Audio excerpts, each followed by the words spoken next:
Hyderabad CP office వద్ద తీవ్ర ఉద్రిక్తత నెలకొంది.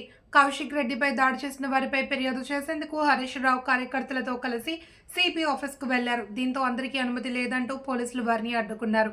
ఈ క్రమంలో కౌశిక్కి పోలీసులకు మధ్య వాగ్వాదం జరిగింది. చివరికి హరీష్తో పాటు మరో 3 నేతలకు మాత్రం పోలీసులు అనుమతి ఇచ్చారు.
విజయవాడ వరదలకు ప్రభుత్వ తప్పిదమే కారణమన్న వైసీపీ చీఫ్ జగన్ పై ఎమ్మెల్యే బాలకృష్ణ పరోక్షంగా విమర్శలు గుప్పించారు. ఇది హాస్యాస్పదం. దీనిపై లేనిపోని రచ్చ చేయడం సబబు కాదు. వాళ్ల పేర్లు ఎత్తకుండా కూడా అవసరం అనవసరం అని ఆయన పేర్కొన్నారు. వరద బాధితుల కోసం ప్రకటించిన విరాళాన్ని సీఎం చంద్రబాబుకు అందించేందుకు బాలయ్యతో పాటు హీరోలు జొన్నలగడ్డ సిద్ధు, విశ్వక్ సేన్ విజయవాడకు చేరారు. ఇప్పుడు కడివి నీరుగానే ఈ వర్ష ప్రభావం వల్ల కురిసిన వర్షం వల్ల ఎంతో జనజీవనం అంతా అతలాకుతలం అయిపోయింది. ఇక్కడ ఈ ప్రాంతంలో కూడా విజయవాడ గుంటూరు.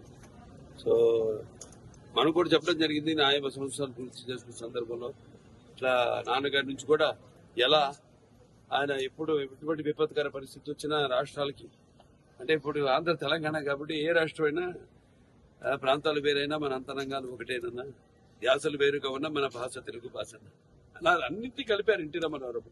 ఓ ప్రాంతానికి ఆపత్తి వస్తే ఇంకో ప్రాంతం వాడిని దాంట్లో భాగస్వాములు చేయడం, అదే ఇదంతా అంతా ఒకటే, ఒక ఉమ్మడి కుటుంబం, వసుదైక కుటుంబం, అంతా అన్నదమ్ములం అన్న అందరిని ప్రభావితం చేసి వాళ్ళని అందరినీ ఆదుకునేలా, అలాగే మేము కళాకారులు ఆయన్నే ఆదర్శంగా తీసుకుని అప్పటి నుంచి అంటే నేషనల్ డిఫెన్స్ ఫండ్ కానివ్వండి, లేకపోతే మన ఉప్పెన కానివ్వండి దివిసీమలో, లేకపోతే మన వేరే రాయలసీమ క్షామ నివారణ కోసం అయితేనేమి ఆయన అప్పుడు జోలి బట్టి మిగతా ప్రాంతాలన్నీ తిరిగి ఆయన అడుక్కోవడం జరిగింది డబ్బు. అలా అందరిలో కూడా మన తెలుగు వాళ్ళకి ఒక ప్రత్యేకత, అందరినీ ఒక ఎటువంటి మనకు భేదాలున్నా అవన్నీ కూడా అంటే మేము ఉంటాం యూనిటీ డైవర్సిటీ, అంటే పార్టీలకు కానీ ఎటువంటి కులాలకు కానీ ఎటువంటి లేకుండా అందరం వాళ్ళ సోదరులకి, వాళ్ళ పక్కింటి వాళ్ళకి, వాళ్ళ బంధువులకి జరిగిన నష్టంలా భావించి ఎప్పుడు ఎల్లప్పుడు. అలాగే చంద్రబాబు నాయుడు గారు, మా కళాకారులు అందరూ స్పందించారు. వాళ్ళ సిద్ధు చంద్రబాబు గారు అయితేనేమి, లేకపోతే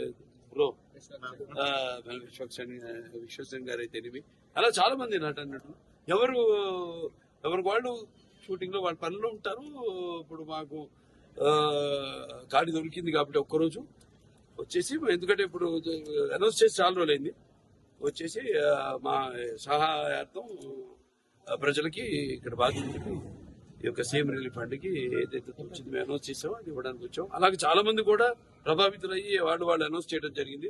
వాళ్ళు తిరిగి సమయంలో వాళ్ళు వచ్చి తప్పకుండా వాళ్ళు ఇచ్చి పెడతారు. వాళ్ళు ఏదైతే ఇద్దామనుకున్నారో, ఏదైతే వాళ్ళు ప్రకటన చేశారు. అయినా ఇది లేనిపోని రచ్చ చేసి ఈ పేర్లు ఎందుకు లేని పేర్లు ఎత్తడం కూడా అనవసరం. ఏదో ఎంత హాస్యాస్పదం అంటే ప్రభుత్వం సృష్టించిందట ఈ వరదకి, అంతకంటే హాస్యాస్పదం అంటే అదే అడిగితే ఏం మాట్లాడాలి మాకు తెలీదు. మనం తెలుసు వాళ్ళ గురించి ఏం మాట్లాడాలో, ఏం మాట్లాడకూడదు. అది దీంట్లో సాయం అందించిన చాలా మంది ఉన్నారు. అక్షయ్ వాడు ఉన్నారు, భోజనాలన్నీ అందరు కూడా ఇప్పటిదాకా 10 లక్షల ప్యాకెట్లు వాళ్ళు రోజుకి 2 లక్షల ప్యాకెట్లు వాళ్ళు కూడా ప్రభుత్వ సహాయ సహకారాలతో వాళ్ళు కూడా మంగళగిరిలో ఈ వంటగది పెట్టి వాళ్ళు ఎవరికి వాళ్ళు అందరూ కార్యకర్తలు అయితేనేమి నాయకులు అయితేనేమి అందరూ కూడా దీన్ని ఒక విపత్తు దీని కింద కెలామిటీ కింద కేంద్ర ప్రభుత్వం దాన్ని గుర్తించి దాని సహాయ సహకారాలు అందిస్తుంది ముందు